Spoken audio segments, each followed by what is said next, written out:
मैं ज्योति सिंगौर। आज कक्षा 12वीं विषय अर्थशास्त्र, कला एवं वाणिज्य, इकाई 1 परिचय, वर्ष 2020-21 के लिए जो प्रश्न बैंक है, जो महत्वपूर्ण प्रश्नों का संग्रह है, इससे संबंधित महत्वपूर्ण प्रश्नों को मैं आज प्रस्तुत कर रही हूँ। ये सभी प्रश्न केवल मध्य प्रदेश के छात्रों के लिए है, दूसरे बोर्ड के छात्र भी देख सकते हैं, क्योंकि ये जो महत्वपूर्ण प्रश्न होते हैं लगभग एनसीईआरटी से है और लगभग हर एक बोर्ड के लिए यही प्रश्न महत्वपूर्ण हैं। परंतु खासकर ये मध्य प्रदेश के छात्रों के लिए है, इसीलिए दूसरे बोर्ड के छात्र देख जरूर सकते हैं, परंतु वे अपने बोर्ड के अनुसार इनका उत्तर लिख सकते हैं। पहली पुस्तक है हमारी व्यष्टि अर्थशास्त्र एक परिचय, जिसकी इकाई 1 है हमारी परिचय। इसमें जो आवंटित अंक हैं कुल 5 अंक, अर्थात एक इकाई से हमको 5 अंक के प्रश्न आने वाले हैं, जिसमें वस्तुनिष्ठ प्रश्न 1 पूछा जाएगा और 4 अंक का हमारा एक प्रश्न रहेगा। पहला प्रश्न है हमारा, व्यष्टि अर्थशास्त्र का अर्थ है। व्यष्टि अर्थशास्त्र क्या होता है? व्यष्टि से अभिप्राय होता है अत्यंत छोटी से। व्यष्टि का मतलब होता है माइक्रो, माइक्रो का मतलब होता है बहुत छोटा। अर्थात व्यष्टि अर्थशास्त्र का संबंध अध्ययन की छोटी इकाई से है। व्यष्टि अर्थशास्त्र में विशिष्ट फर्मों, विशिष्ट परिवारों, वैयक्तिक कीमतों, आयों का हम अध्ययन करते हैं। तो इस प्रकार से इसका जो सही उत्तर होगा वो होगा विशिष्ट आर्थिक इकाइयों का अध्ययन। ये जो दूसरा दिया है हमको ऑप्शन संपूर्ण अर्थव्यवस्था, ये हम समष्टि में पढ़ेंगे। कुल राष्ट्रीय आय, ये भी हम किस में पढ़ेंगे? समष्टि में पढ़ेंगे। दूसरा प्रश्न है हमारा, व्यष्टि अर्थशास्त्र तथा समष्टि अर्थशास्त्र दोनों हैं। क्या है दोनों? दोनों हैं का मतलब है हमको इन दोनों के रिलेशन बताना है कि ये दोनों दोस्त हैं आपस में या दुश्मन हैं। इसमें ऑप्शन दिया है परस्पर पूरक, परस्पर विरोधी, परस्पर भिन्न, इनमें से कोई नहीं। व्यष्टि और समष्टि अर्थशास्त्र आर्थिक विश्लेषण की 2 शाखाएं हैं। व्यष्टि एवं समष्टि का क्षेत्र अलग अलग है, परंतु कुछ आर्थिक गणनाओं में हम दोनों की आवश्यकता होती है। इसीलिए व्यष्टि और समष्टि को एक दूसरे का हम विरोधी नहीं कहते, बल्कि क्या कहते हैं? दोनों को पूरक कहते हैं। यानी व्यष्टि अर्थशास्त्र और समष्टि अर्थशास्त्र दोनों एक दूसरे के पूरक हैं। तीसरा प्रश्न है हमारा, निम्न में से किस अर्थव्यवस्था में सामाजिक हित एवं कल्याण को महत्व दिया जाता है? देखिए, बार बार मैं आपसे कहती हूँ कि 25 नंबर का वस्तुनिष्ठ होता है। आप यदि वस्तुनिष्ठ के प्रश्न को अच्छे से पढ़ लेंगे तो आधे उत्तर अपने मन से कर सकते हैं। किस अर्थव्यवस्था में सामाजिक हित एवं कल्याण को महत्व दिया जाता है? इसमें हमको 4 ऑप्शन हैं। पूंजीवादी अर्थव्यवस्था, समाजवादी, मिश्रित और अविकसित अर्थव्यवस्था। पूंजीवादी नाम से समझ में आ रहा है यहाँ पे इसको किसका महत्व दिया जाएगा? पूंजी को महत्व दिया जाएगा। समाजवादी, समाज में क्या होता है? समाज में हम किसकी भलाई देखते हैं? समाज की भलाई देखते हैं और कल्याण को देखते हैं। तो इसका सही उत्तर क्या होना चाहिए? समाजवादी। यानी समाजवादी अर्थव्यवस्था में सामाजिक हित एवं कल्याण को अधिक महत्व दिया जाता है। चौथा प्रश्न है हमारा, उस केंद्रीय समस्या की पहचान कीजिए जो उत्पादित की जाने वाली वस्तुओं की मात्रा से संबंधित है। हमको केंद्रीय समस्या बताना है। अर्थव्यवस्था की जो हम केंद्रीय समस्या पढ़े हैं, उनमें से ऐसी समस्या बताना है जो किससे संबंधित हो? वस्तुओं की मात्रा से संबंधित हो। अर्थव्यवस्था की कौन कौन सी समस्या होती है? क्या उत्पादन किया जाए, कैसे उत्पादन किया जाए, किसके लिए उत्पादन किया जाए, इनमें से कोई नहीं। परंतु उत्पादित की जाने वाली वस्तु की मात्रा का संबंध यहाँ पर है क्या उत्पादन किया जाए, क्योंकि क्या उत्पादन किया जाए इसी से जुड़ी हुई दूसरी समस्या है कि कितनी मात्रा में उत्पादन किया जाए। तो इसका जो सही उत्तर होगा वो ए होगा, क्या उत्पादन किया जाए। हमारा 5वां और अंतिम प्रश्न है, सूक्ष्म अर्थशास्त्र अध्ययन करता है। सूक्ष्म का मतलब मैंने अभी बताया था माइक्रो, माइक्रो यानी व्यष्टि अर्थशास्त्र। इसका संबंध किससे होगा? राष्ट्रीय उत्पादन का, विशिष्ट फर्म का, कीमत स्तर का और उपरोक्त सभी। परंतु इस प्रश्न में भी मुझे थोड़ा कन्फ्यूजन है, क्योंकि व्यष्टि अर्थशास्त्र का मुख्य यंत्र कीमत सिद्धांत है। ये बात किसने कही थी? प्रोफेसर सुलज ने कही थी कि व्यष्टि अर्थशास्त्र का जो मुख्य यंत्र है वो कीमत सिद्धांत है, जबकि कीमत सिद्धांत का विश्लेषण व्यष्टि अर्थशास्त्र में करते हैं। इसीलिए आप इसका उत्तर अपने शिक्षक से जरूर पूछिए। वैसे विशिष्ट फर्म भी हो सकता है, क्योंकि व्यष्टि अर्थशास्त्र में हम विशिष्ट फर्म का अध्ययन करते हैं। तो इस वाले प्रश्न के का जो मुझे भी डाउट है, तो आप प्लीज अपने शिक्षक से जरूर कंसल्ट करिए। इस इकाई का जो एक और प्रश्न आने वाला है हमारा, वो दीर्घ उत्तरीय प्रश्न है, वो 4 अंक का होगा। इसका तात्पर्य है हमको कम से कम 4 बिंदु लिखना है या इतनी शब्द सीमा लिखना है कि हमको 4 अंक प्राप्त हो सकें। पहला प्रश्न है, किसी अर्थव्यवस्था की 4 केंद्रीय समस्याओं को समझाइए। अर्थव्यवस्था यानी अर्थव्यवस्था का मतलब तो आप जानते हैं। अर्थव्यवस्था उस स्थान को कहते हैं जिसके द्वारा एक क्षेत्र में लोग अपनी आजीविका अर्जित करते हैं। जैसे शिक्षक पढ़ाते हैं, डॉक्टर अस्पताल जाते हैं, उद्योगपति अपना उद्योग चलाते हैं, है ना?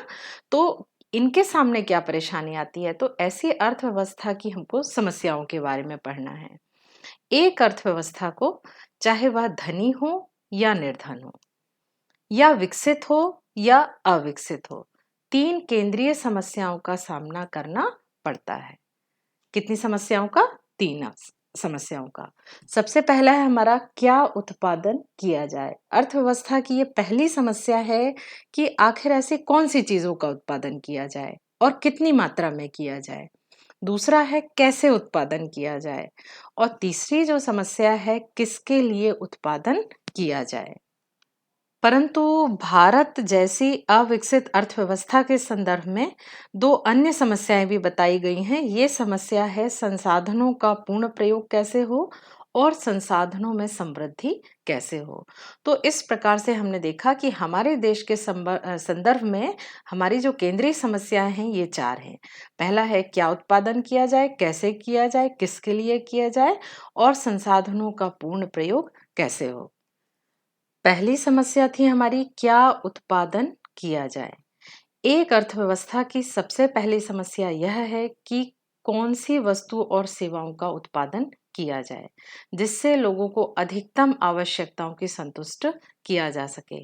प्रत्येक अर्थव्यवस्था को यह चुनाव करना पड़ता है। यानी ये जो समस्या है, किससे संबंधित समस्या है? चुनाव से संबंधित समस्या है। किन आवश्यकताओं को संतुष्ट किया जाए और किन का त्याग किया जाए। अतएव मतलब प्रत्येक अर्थव्यवस्था को तो चुनाव करना ही पड़ता है। जिन आवश्यकताओं को संतुष्ट करने का यदि निर्णय ले लिया जाता है, तब भी 2 समस्या आती है। पहला है, क्या उत्पादन किया जाए। एक तो अर्थव्यवस्था को यह निर्णय लेना पड़ता है कि कौन सी वस्तु और सेवाओं का उत्पादन किया किया जाए, और दूसरा होता है कितनी मात्रा में उत्पादन किया जाए। क्या उत्पादन किया जाए में क्या समस्या है? अर्थव्यवस्था को यह निर्णय लेना पड़ता है कि कौन सी वस्तुओं और सेवाओं का उत्पादन किया जाए। जैसे अर्थव्यवस्था क्या उपभोक्ता वस्तुओं का उत्पादन करे, जैसे चीनी है, कपड़ा है, गेहूं है, घी है। मतलब वो उपभोक्ता वस्तु का उत्पादन करे कि पूंजीगत वस्तु का उत्पादन करे, या अपने देश के लिए युद्धकालीन वस्तु जैसे बंदूक है, तोप है, टैंक है, इनका उत्पादन करे। तो हर अर्थव्यवस्था को ये समस्या का सामना जरूर करना पड़ता है कि आखिर किस चीज का उत्पादन किया जाए। अब किस चीज का उत्पादन किया जाए, ये तो समस्या हल हो गई मान लो। तो दूसरी समस्या आती है, कितनी मात्रा में उत्पादन किया जाए। अर्थव्यवस्था को यह निर्णय भी लेना पड़ता है कि वस्तुओं की कितनी मात्रा का उत्पादन किया जाए। उदाहरण के लिए, यदि अर्थव्यवस्था में कपड़े या गेहूं का उत्पादन अधिक करना चाहेंगे यदि हम, तो हमको मशीनों का उत्पादन कम करना पड़ेगा। यदि हमें एक चीज का उत्पादन बढ़ाना है, तो दूसरी वस्तु का उत्पादन कम करना पड़ेगा। ऐसा क्यों करना पड़ता है? क्योंकि अर्थव्यवस्था में जो साधन है वो कैसे हैं? सीमित हैं। हमें इन्हीं साधनों का उपयोग इसमें भी करना पड़ता है और इन्हीं साधनों का उपयोग इसमें भी करना पड़ता है। यदि हम गेहूं और कपड़ा यदि अधिक उत्पादन करेंगे, तो हमको मशीनों का उत्पादन कम करना पड़ेगा। तो दूसरी समस्या थी हमारी, कितनी मात्रा में उत्पादन किया जाए। अब ये डिसाइड हो गया कि हमको उपभोक्ता वस्तु या पूंजीगत वस्तु हमको क्या बनाना है और कितनी मात्रा में बनाना। अगली समस्या जो आती है, वस्तुओं का उत्पादन कैसे किया जाए। इस संबंध में उत्पादन तकनीक का चुनाव करने से है। कैसे उत्पादन किया जाए, ये कैसी समस्या है? तकनीक की समस्या है। उदाहरण के लिए कपड़े का उत्पादन हाथ करघे की सहायता से हो सकता है या आधुनिक मशीनों के द्वारा किया जा सकता है। इस समस्या का संबंध संसाधनों के कुशल उपयोग से है। कुशल उपयोग का मतलब है कि हम कम लागत पर अधिक उत्पादन करें। जो तकनीक होती है वो कितने प्रकार की हो सकती है? श्रम प्रधान तकनीक हो सकती है या पूंजी प्रधान तकनीक हो सकती है। ये भी तो समस्या है ना। यदि आपको फैक्ट्री खोलना है, आपको कोई उद्योग स्थापित करना है, आपने डिसाइड कर लिया कि आपको फोन बनाना है, फोन की फैक्ट्री डालना है, तो आपके सामने ये समस्या आएगी कि आप मशीनों से बनाओगे कि मनुष्य इंसानों को अधिक लगाओगे, श्रम का अधिक उपयोग करोगे। तो श्रम प्रधान तकनीक क्या होती है? श्रम का उपयोग अधिक होगा। नाम से ही दिख रहा है यहाँ पे भी श्रम प्रधान, मतलब यहाँ अधिकता किसकी है? श्रम की। पूंजी क्या होगी? कम होगी। पूंजी का मतलब यहाँ पे मशीनरी से है। और पूंजी प्रधान तकनीक में क्या होगा? पूंजी का उपयोग अधिक होगा और श्रम का उपयोग कम होगा। यदि हम भारत जैसे देश के में श्रम प्रधान तकनीक और पूंजी प्रधान तकनीक में यदि चुनाव करने की बारी आएगी, तो श्रम प्रधान तकनीक के फलस्वरूप क्या होगा? रोजगार में वृद्धि हो जाएगी, जबकि पूंजी प्रधान तकनीक के फलस्वरूप कुशलता में वृद्धि होती है। इसीलिए रोजगार तथा कुशलता के बीच संघर्ष की स्थिति होती है। अर्थव्यवस्था ये नहीं समझ पाती कि हम पूंजी प्रधान का उपयोग अधिक करें या श्रम प्रधान का अधिक उपयोग करें। तीसरी समस्या है किसके लिए उत्पादन किया जाए। यह समस्या चयन से संबंधित है। किससे संबंधित है ये? चयन से। एक अर्थव्यवस्था में विभिन्न वर्ग के लोग, जैसे गरीब लोग, मध्यम वर्गीय लोग और अमीर लोग, तीनों तरह के लोग रहते हैं। तो ये जब हमने उत्पादन कर लिया, हमने डिसाइड भी कर लिया कि हमें श्रम प्रदान करना है कि मशीन से उत्पादन करना है। अब समस्या तीसरी ये आती है कि हम किसके लिए उत्पादन करें?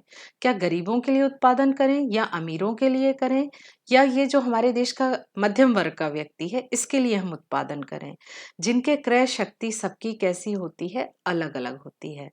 उत्पादन निर्धन वर्ग के लिए यदि किया जाएगा तो सामाजिक न्याय को प्रोत्साहन मिलेगा। जब यदि गरीब व्यक्ति के लिए किया जाएगा तो सस्ती वस्तुओं का उत्पादन होगा। यदि हम अमीर व्यक्ति के लिए उत्पादन करेंगे तो महंगी वस्तुओं का उत्पादन करेंगे, उसको क्वालिटी अच्छी रखेंगे। तो इस प्रकार से ये जो किसके लिए उत्पादन किया जाए, ये किसकी समस्या है? चयन से संबंधित है। चौथी जो समस्या मैंने बताई थी कि हमारे देश के संदर्भ में विशेषकर है, संसाधनों का पूर्ण प्रयोग कैसे हो और संसाधनों की समृद्धि कैसे हो। संसाधनों का पूर्ण उपयोग नहीं से तात्पर्य संसाधनों की बेरोजगारी से संबंधित समस्या है। यानी हमारे देश में क्या है? संसाधन भरपूर है। संसाधन मतलब जनसंख्या हमारे देश में बहुत ज्यादा है, परंतु उनके लायक हमारे देश में काम नहीं है, तो उनका उपयोग पूरी तरह से नहीं हो पाता। संसाधनों की समृद्धि की समस्या का अभाव है। जैसे हमारे देश में यदि प्राकृतिक गैस है, तेल है, खनिज है, ये सब बहुत प्रचुर मात्रा में है, परंतु इसके बाद भी हम इन संपत्तियों का उपयोग नहीं कर सकते क्योंकि हमारे पास तकनीक का अभाव है। तो इस प्रकार से ये जो हमारे देश की चौथी समस्या है कि संसाधन है हमारे पास, परंतु हम उसका पूर्ण उपयोग नहीं कर पा रहे हैं, और जो संसाधन है उनको भी हम समृद्ध नहीं कर पा रहे। तो इस तरह से आप ये तीनों पॉइंट्स के नोट्स बना लीजिए, जिससे आप एक दो बार पढ़ेंगे तो आप अच्छे से समझ लेंगे। दूसरा हमारा प्रश्न है केंद्रीकृत योजनाबद्ध अर्थव्यवस्था, यानी ऐसी अर्थव्यवस्था जहां पर सरकार का स्वामित्व हो या किसी केंद्रीय अधिकारी का संपूर्ण नियंत्रण हो। ऐसी अर्थव्यवस्था किसे कहते हैं? एक देश में आर्थिक क्रियाएं कौन कौन सी आर्थिक क्रियाएं होती हैं? उत्पादन, उपभोग, निवेश एवं विनिमय। ये सभी कौन सी क्रियाएं हैं? आर्थिक क्रियाएं हैं। तो देश की जितनी आर्थिक क्रियाएं हैं इस पर सरकार के द्वारा नियंत्रण होता है और नियमित की जाती हैं। ऐसी अर्थव्यवस्था को केंद्रीकृत योजनाबद्ध अर्थव्यवस्था कहते हैं। आप इसका सिंपल सरल सरल शब्द में लिख सकते हैं कि एक देश की आर्थिक क्रिया पर किसका नियंत्रण होता है? सरकार का नियंत्रण होता है। उसे हम कहते हैं केंद्रीकृत योजनाबद्ध अर्थव्यवस्था। केंद्रीकृत योजनाबद्ध का जो निकटतम उदाहरण है वो चीन है। चीन की अर्थव्यवस्था अभी भी लगभग केंद्रीकृत योजनाबद्ध अर्थव्यवस्था के अनुसार ही चलती है। यहाँ पर सरकार का स्वामित्व अधिक है। इसकी प्रमुख विशेषता कौन-कौन सी है? सबसे पहला है हमारा उत्पादन संबंधी निर्णय सरकार के द्वारा। केंद्रीकृत अर्थव्यवस्था में उत्पादन संबंधी सभी निर्णय सरकार के द्वारा लिए जाते हैं। अर्थात केंद्रीकृत अर्थव्यवस्था में आर्थिक स्वतंत्रता का अभाव होता है। ऐसा नहीं होता कि जो व्यक्ति चाहे अपनी दुकान खोले, अपना उद्योग खोले। यहाँ पर जो भी निर्णय होते हैं उत्पादन से संबंधित, वो किसके द्वारा लिए जाएंगे?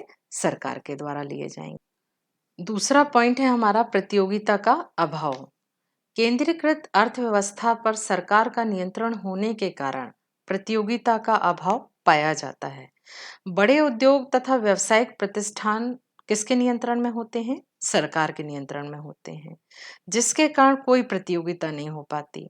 विज्ञापन प्रचार पर जो खर्च होता है वो भी नहीं होता। तो इस प्रकार से केंद्रीकृत योजनाबद्ध अर्थव्यवस्था में प्रतियोगिता का अभाव पाया जाता है।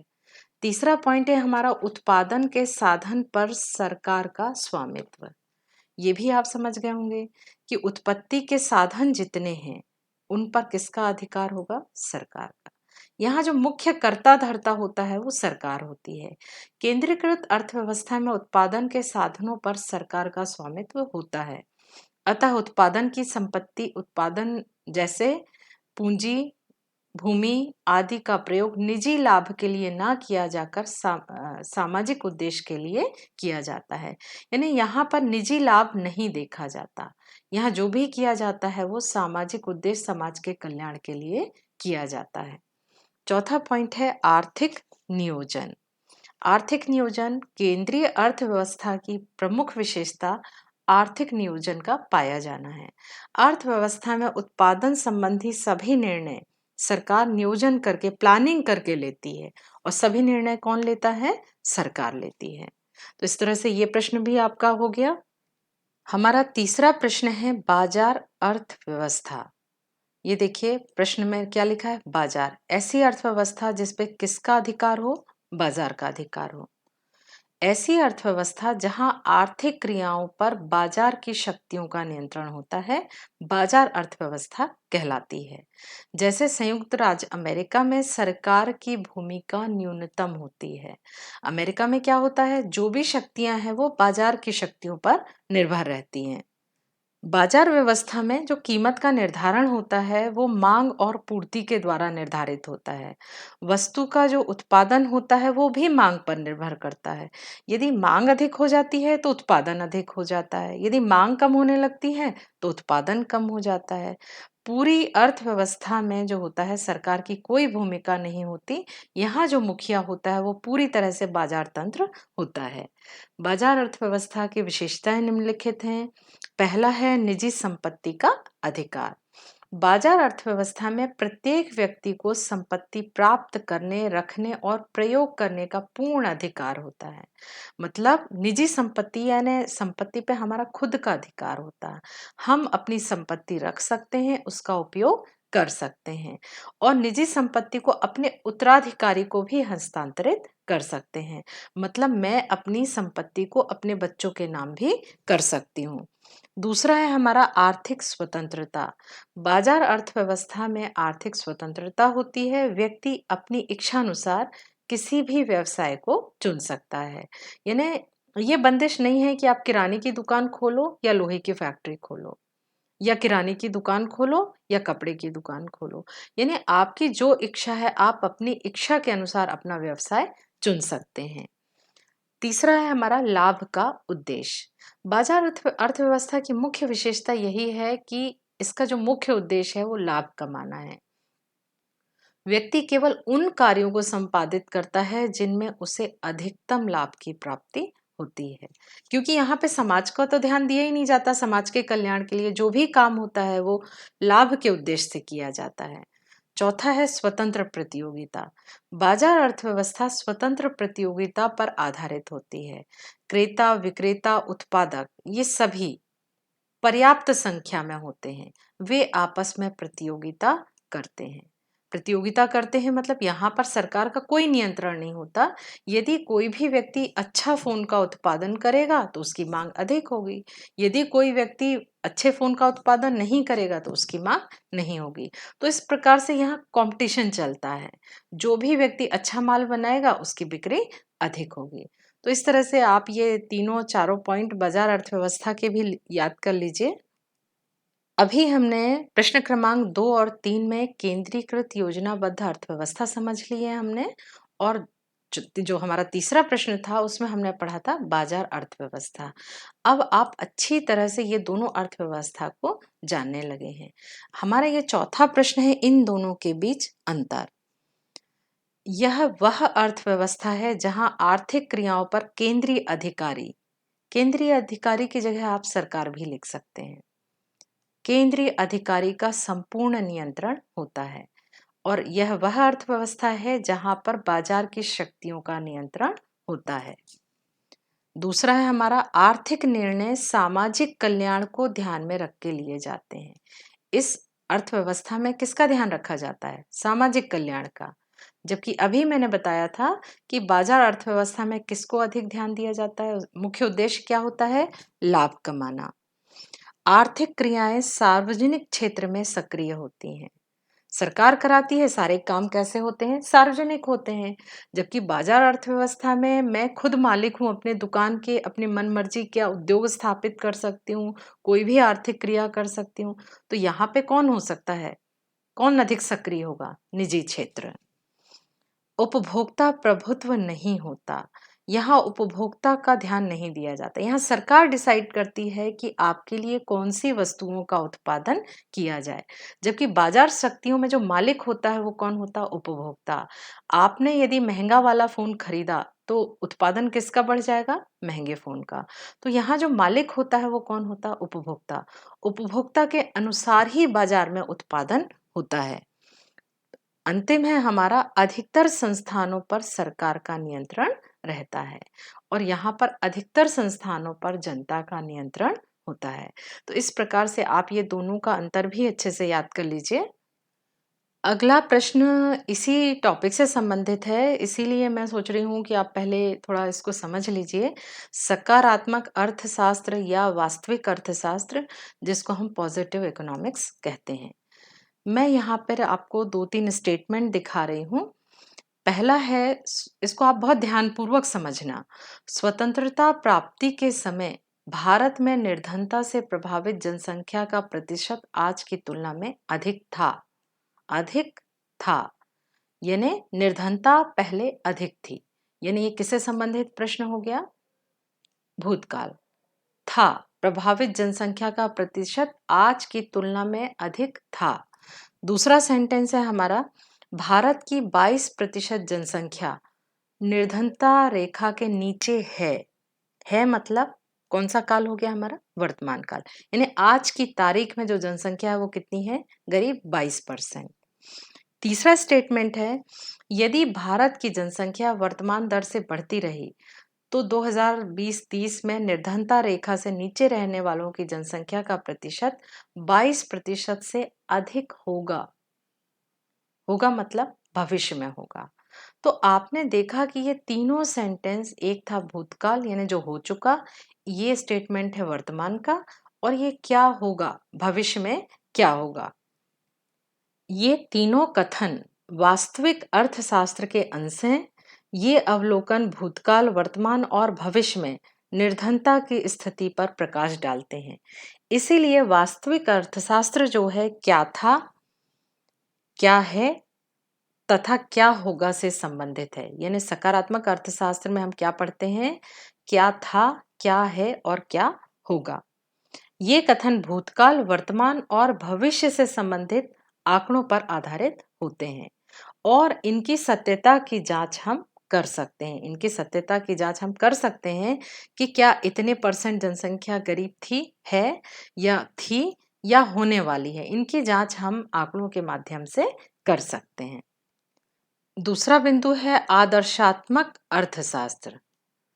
दूसरा हमारा है आदर्शक अर्थशास्त्र। इसमें भी मैंने 3 स्टेटमेंट लिए हैं। पहला है महात्मा गांधी राष्ट्रीय ग्रामीण रोजगार गारंटी यानी मनरेगा एक दिन देश की बेरोजगारी का अंत कर देगा।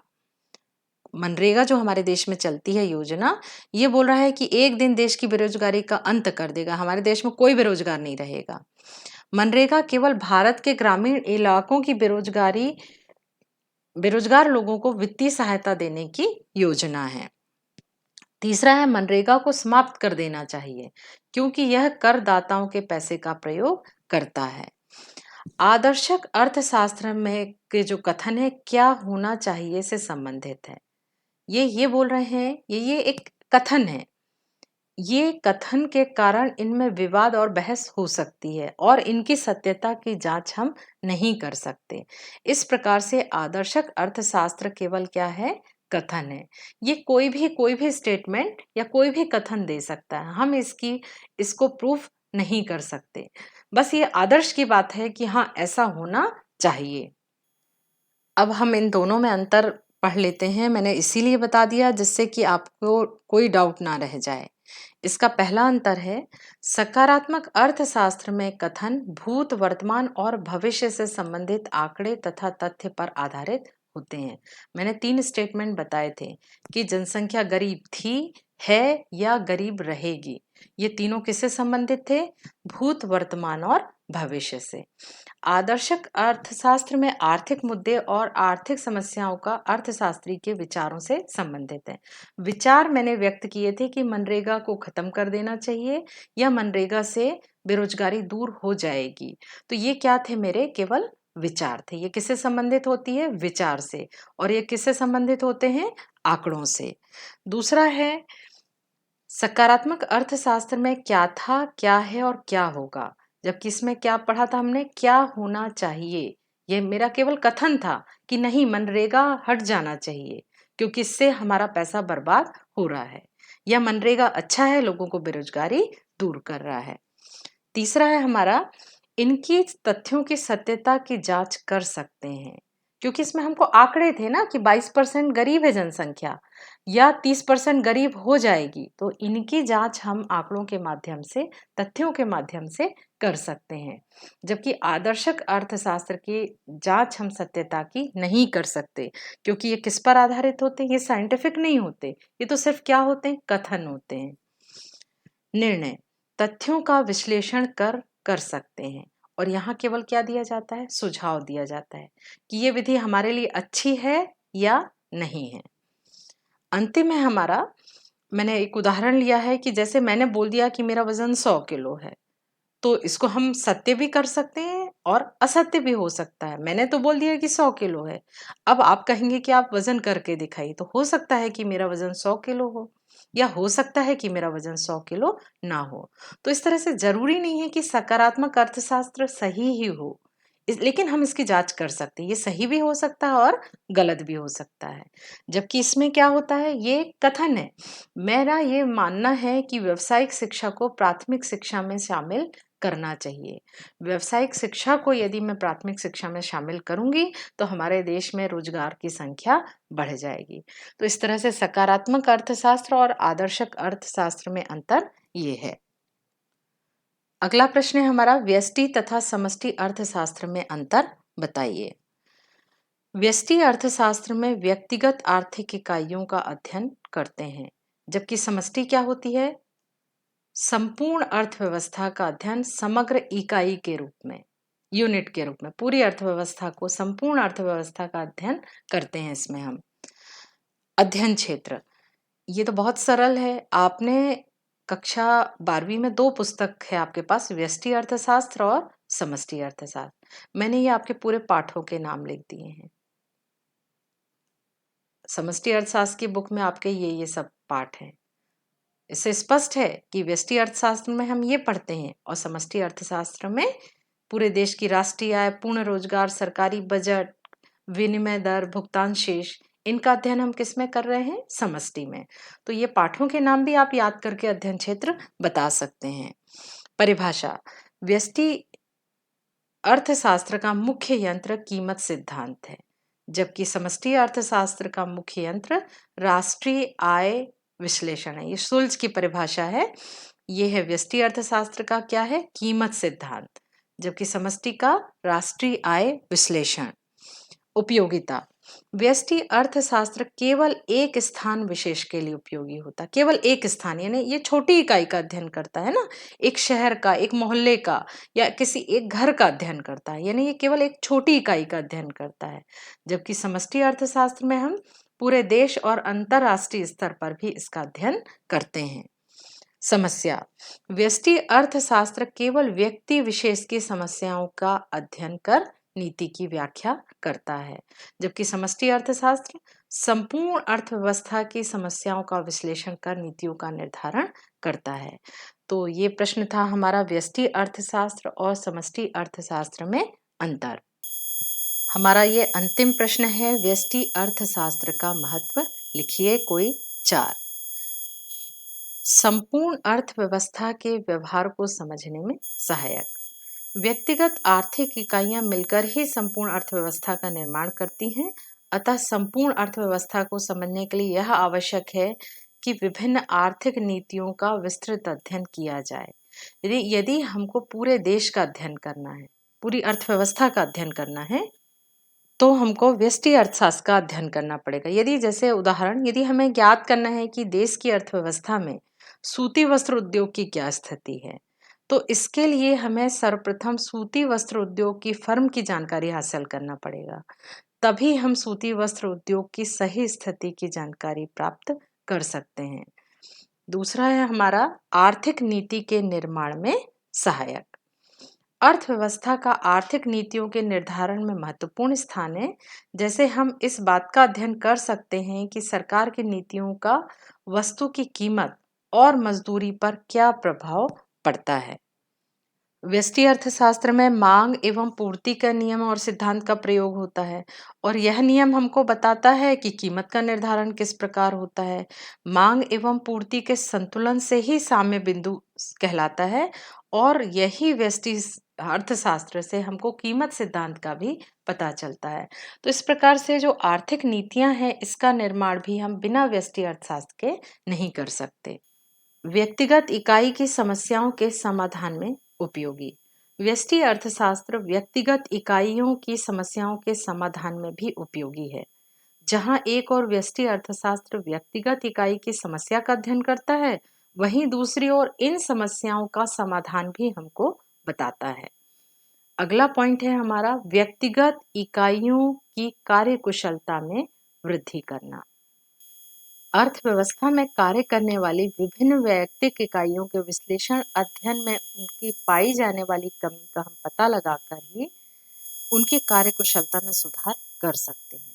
जहां यदि हमको ये पता चल जाए कि मान लो कोई एक छोटी झाड़ू बनाने की फैक्ट्री है, यदि हमें ये पता चल जाए कि इन लोग जो झाड़ू बनाने का इनका तरीका ठीक नहीं है, तो सरकार क्या कर सकती है, इनकी कार्यकुशलता में वृद्धि करेंगे तो इनका जो उत्पादन होगा वो क्या हो जाएगा, बढ़ जाएगा। तो व्यक्तिगत इकाई की यदि हमको कार्यकुशलता में भी वृद्धि करना है, तो हमको पहले ये पता करना पड़ेगा कि किस किस उद्योग की जो कार्य करने की शैली है वो ठीक नहीं है। तो जब सरकार नीतियां बनाएगी तो इनको सजेशन देगी कि नहीं भाई, आप इस तरह से काम करिए, इस तरह की मशीनों का उपयोग करिए, या आपके लिए मार्केट यहाँ अच्छा है। तो इस तरह से व्यष्टि अर्थशास्त्र का हमारे जीवन में बहुत अधिक महत्व है। ये इकाई 1 से संबंधित प्रश्न थे। आप सभी प्रश्नों को डिस्क्रिप्शन बॉक्स से लिख लीजिए, मैं उसमें लिंक दे रही हूँ, जिसके आधार पर आप नोट्स तैयार कर लीजिए।